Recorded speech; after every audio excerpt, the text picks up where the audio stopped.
Hi guys, welcome back to Sacred Vedic Astrology. My name is Samantha and I am a professional Vedic sidereal astrologer. I have a really fun chart analysis for us to go into today, and this was a chart that I've been studying for a while, and it took me a little bit to really get the gist of this chart because it's not necessarily the most obvious manifestation of a creative or artistic chart when you just look right off the bat. But when you dig deeper, you can see all the creativity, the, eccentricity, and also the sort of isolation in this chart as well too. So that's also something I really want to focus on is how do we see in someone's chart that they grew up feeling strange or different or eccentric or unusual in some way. And yes, we can see that because that is going to be seen through an isolated moon in Vedic astrology, which this chart doesn't have like fully the Kima Druma Yoga. It's not an isolated moon without any aspect, but it is a more isolated moon. And we also see a strong 12th house in this chart as well too, which can really show that sort of like isolated, eccentric, different, misunderstood energy in someone's chart. So this is going to be the chart analysis of Tim Burton, who is a very strange, eccentric guy, very creative, very artistic. He said that he always felt really strange or different when he was growing up, and also had a huge sort of theme of his family life and his work and his creativity, which we can see in the chart as well too.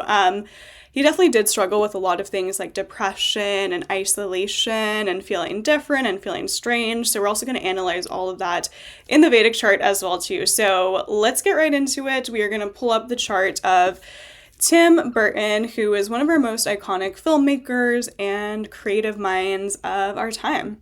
And I want to go into various aspects of the chart because there's something so specific in this chart that gave me chills even, which as a professional Vedic astrologer happens all the time.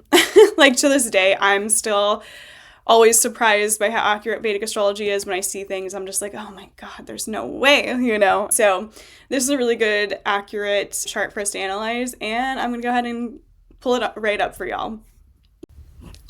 All right, guys, so let's get right into chart analysis. I'm so excited for this one because I love this one. Okay. So let's start with the ascendant in Tim's Vedic astrological chart. So let's go over to his Taurus ascendant, right? So his whole chart is being ruled by Venus, okay? So what you'll find in charts is whatever the planetary ruler is going to have a huge important theme in that person's life. For example, if someone is a Gemini rising, they're very mercurial. They're very connected to Mercury, which is learning, education, teaching.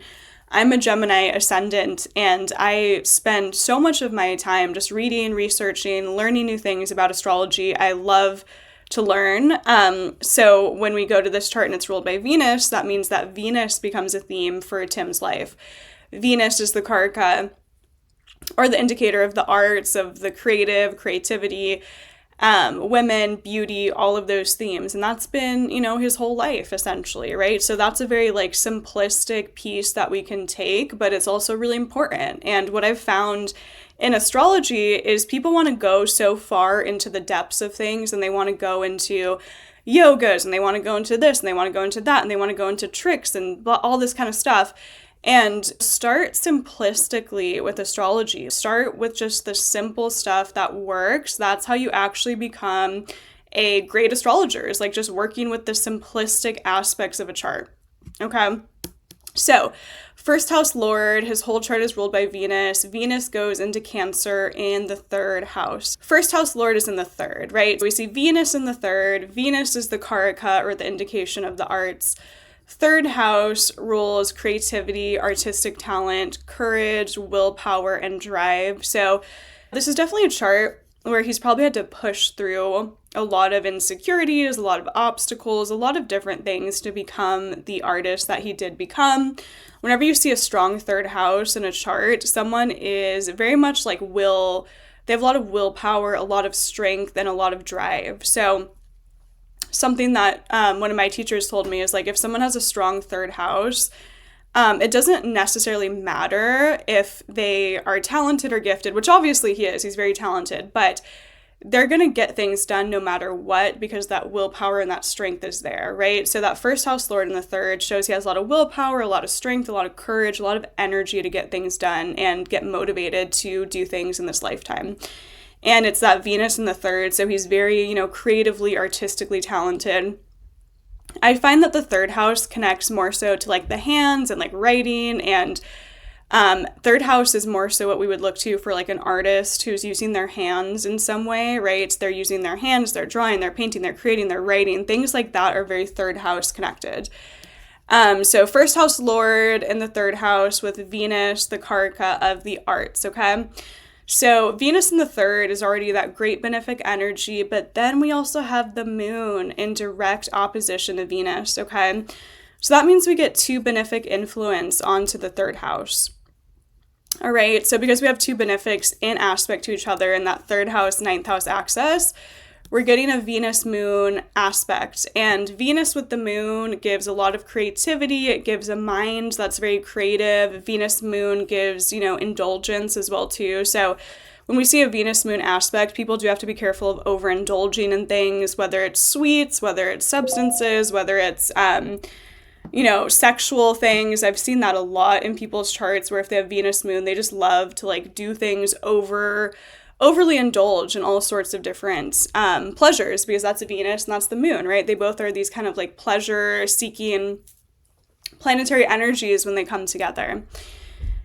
So we have Venus in the third house, and then we have that benefic moon aspect onto Venus in the third. So really, really good energy for his chart ruler, right? We see benefic influence. And this is interesting. We also have Mars in direct aspect to Venus by its 4th aspect, right? So 1, 2, 3, 4, we get a Mars-Venus aspect into the third house. So I've been doing a lot of charts where Mars aspects Venus in artistic charts, and what you'll find is that Mars in connection to Venus gives passion, it gives creativity, it gives artistic talent, but also it does give a lot of this energy of like falling into passions and whims, right? Which I've said in a lot of my previous videos. So do you see how we're like recording themes in astrology? Like, do you see how things are tracking in charts of artists? We're going to see Mars and Venus aspects.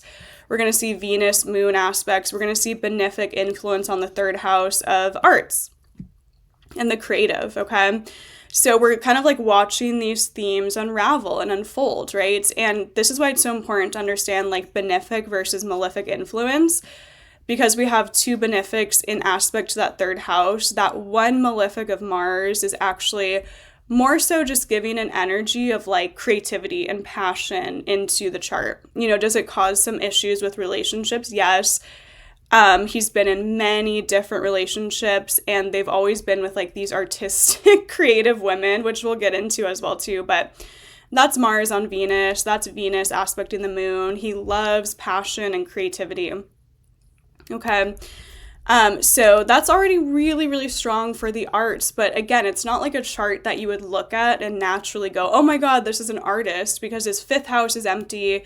He just has Venus in the third. Like, it's not necessarily screaming the arts, but that's why you have to start really analyzing things. We see Venus on the moon. We see 2 benefic planets in influence to that third house. We see the first house lord in the third house of artistic creative talent. Okay, so then let's hop over to that 12th house, because the 12th house actually rules film, photography, and television, and foreign lands and foreign cultures. But the 12th house also rules isolation, okay? So we see that Mars is in the Kritika Nakshatra in the 12th house with K2, okay? So this is actually very interesting. Mars with K2 is known as an accident conjunction in Vedic astrology. So when someone has Mars with K2, they have to be careful of being accident prone. And one of the first things I read about Tim online was that he like recently had an accident when he was on set. That's Mars with K2. They're kind of like clumsy. They can, create these sort of weird accident prone situations. So that's literally something that recently happened with that K2 Mars. It's like this accident energy that people have to watch out for. So we see Mars is in its own sign of Aries in the 12th house, right? So when Mars is in its own sign, or any planet is in its own sign, we get a lot of strength for that house, right? It's the 12th house, right? The 12th house is a Moshka house. It's spiritual liberation. It's foreign travels. It's foreign lands. Yes, he did move abroad and lived in foreign lands and is in a different country now. That's that strength of the 12th house. But also, it creates a lot of strength for film and television. And he's had some of the most successful films, right? That's Mars in its own sign of the 12th house, okay?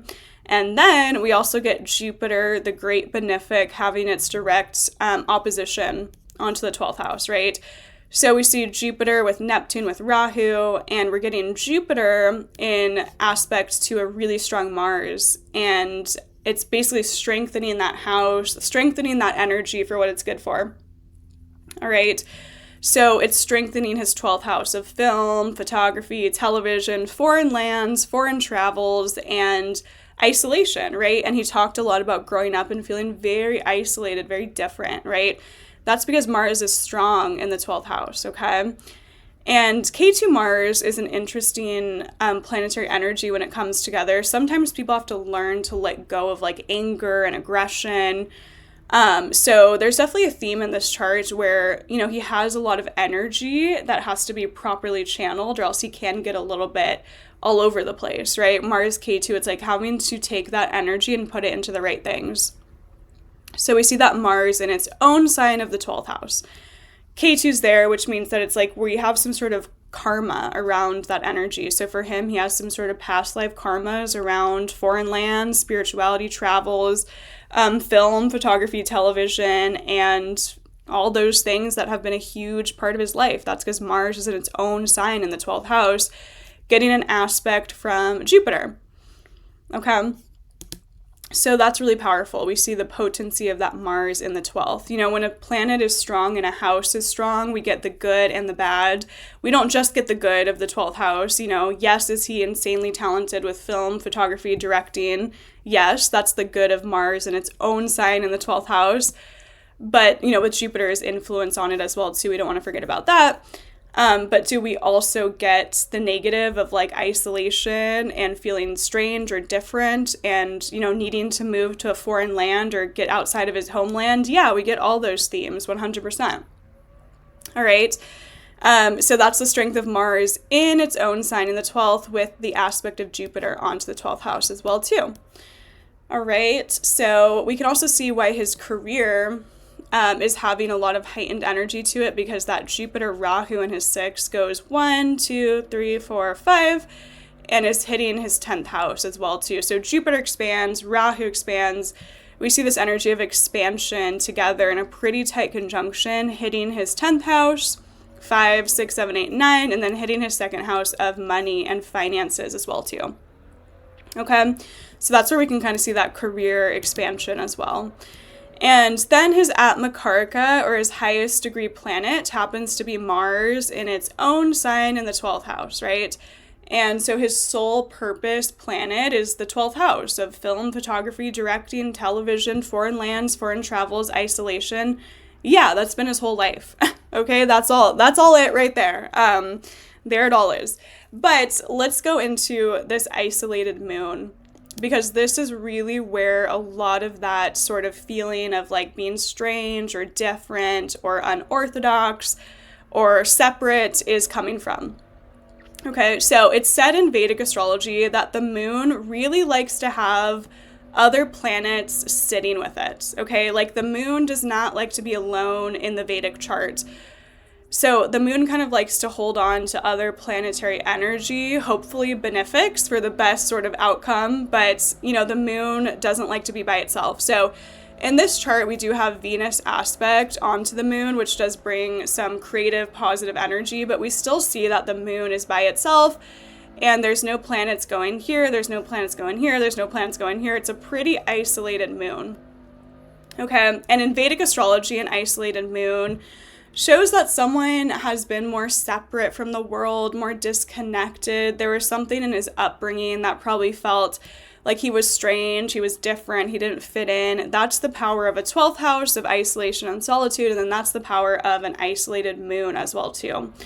We do get Venus on it, so it gives creative, artistic talent, but an isolated moon is still an isolated moon, right? Maybe there was a lack of, fully emotionally connecting to people. That's often what an isolated moon can feel like. They feel sort of different, they feel separate, they feel isolated.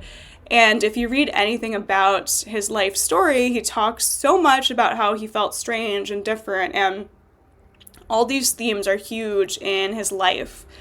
Okay, and that's really important. And then we also get Saturn's aspect on the moon. Okay, so we get Saturn going 1, 2, 3, hitting that moon. Is it the tightest aspect? Saturn's at 25 degrees, the moon's at 4 degrees, no, but it's still a Saturn moon aspect. Okay, so it causes restrictions, it causes depression, it causes mental health struggles. And if you read about him, he said that he's been in therapy for so long, and he kind of tried to unravel all these different aspects of his psychology, but essentially he's had a lot of mental health struggles in this lifetime.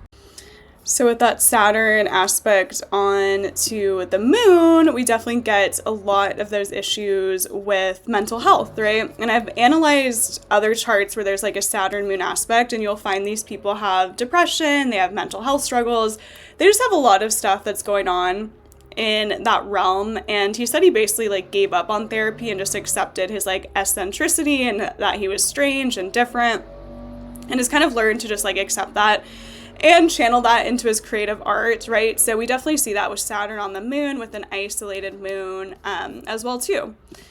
Okay, all right, so then let's hop over to his really strong sun in the 4th house with Mercury retrograde. So sun's in the Magha Nakshatra in its own sign of Leo, so we see a potent and powerful sun, which will give someone ability for leadership, creativity, to be able to be seen in whatever they're doing, their creative field of choice. And then we see Mercury retrograde in Magha as well too. So basically Sun with Mercury in the 4th house is showing that there is some sort of theme of him really, doing creative work that's about his home and about his upbringing, right? Because Sun is in Magha Nakshatra, very creative nakshatra. It's in the 4th house of home and family, and then it's conjuncting Mercury. So he actually was really inspired by his upbringing and his home life and his family life in his creative work as well too. And Sun with Mercury in a 5-degree orb of conjunction in Leo is also giving a lot of creative energy, right? You'll find a lot of artists have that Magha Nakshatra. Okay, so it also shows that because we have Sun and Mercury in the 4th house, it's directly aspecting his 10th house, right? So it's like Sun is aspecting the 10th, which gives, business energy, leadership, working in your own creative field. And then it's like Mercury is also aspecting the 10th. So we see that Sun, Mercury strong in the 4th, aspecting the 10th, which is showing us that there's a huge theme between his family and his home life and his career, which he actually did say that so much of his upbringing and the way that he grew up really directly connected to like his work and his creative inspiration. So that Sun Mercury aspect in the 4th, aspecting the 10th. Okay. And Mercury retrograde is interesting, right? What you'll find with a Mercury retrograde is someone just might have unorthodox or strange ways of speaking and thinking, and their mind is a little bit different or strange in some way. But it doesn't, mean that that planet is debilitated. A retrograde planet is not a debilitation. Some of the most famous writers of our lifetime have had a Mercury retrograde. It's more so that their mind and their thought process and the way that they process things and the way that they write and speak and express is just different in some way. It's just a little bit unorthodox with a retrograde planet. All right, and then also having that Sun Mercury influence onto the 10th is interesting, and so much energy of his whole chart being ruled by the 3rd house and Venus is interesting because Mercury in the 3rd house both does connect to like, publishing and creativity, but also like marketing. And this is very interesting. So I'm going to read this little quote that I found online. It says, Burton's art style is influenced by pop art from advertising, children's illustrators, and comics, okay? The 3rd house is the house of advertising, quite literally, okay? So that's how literal Vedic astrology is. And it also says Burton's childhood in Burbank influenced his work as he was interested in the dark and moody aspects of life while other kids played outside. He also identified with this sort of separate energy, okay? That's that 4th house influence on the 10th house, meaning that his childhood and his upbringing had some major influence on his career and his creative, interests, 100%. All right. And that's the isolated moon, feeling eccentric, interested in the darker aspects of life. That's, a strong Mars in the 12th house, interested in, things that are different and unusual and sort of unorthodox as well, too. All right, so that's all very specific and very interesting. And this is actually very eerily accurate. So this is one of those things that, like, when I see stuff like this in Vedic astrology, I'm just like, I don't even want to, I don't even know what to say is how I feel when I see stuff like this. So we see Venus in the 3rd house of younger siblings, and get this, Tim Burton's younger sibling is an artist. The 3rd house of younger siblings, Venus sits there with Moon's aspect on Venus, giving benefic, creative, interest and talent onto his 3rd house of younger siblings. So if Tim was a client of mine, I would say, hey, do you have a younger sibling that's in the arts? And he did. He had a very creative, artistic, younger sibling. That's how accurate we are getting in Vedic astrology. That's how specific we are getting, okay? Venus in the 3rd, creative, younger sibling. Best believe it. All right. And then we also have that 3rd house lord that goes into the 9th house with the moon. So a lot of aspect of that moon Venus, a lot of creativity that's coming through that you can see when you start like breaking down and analyzing these things. Okay. Now, this is very interesting as well, too, is I was researching what kind of partners Tim was always attracted to, and he was always dating these like actresses and these model types and these creative and these beautiful partners.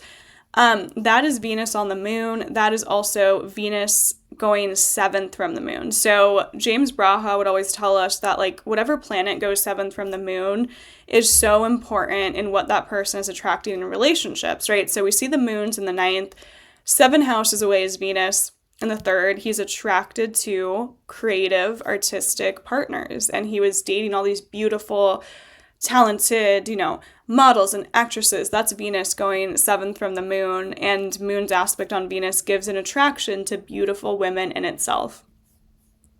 All right, so we see that. And then also his Dharkarka, his indicator of the spouse, is Mercury in the Magha Nakshatra, right? Magha is very talented, very creative energy, so we see that he's very attracted to creative, artistic types. Saturn in the 7th with Mars aspect on Saturn does give us some issues in relationships, right? 7th house lord in the 12th house, divorce. I believe he was divorced once or twice. Let's see. Let me do a little research here.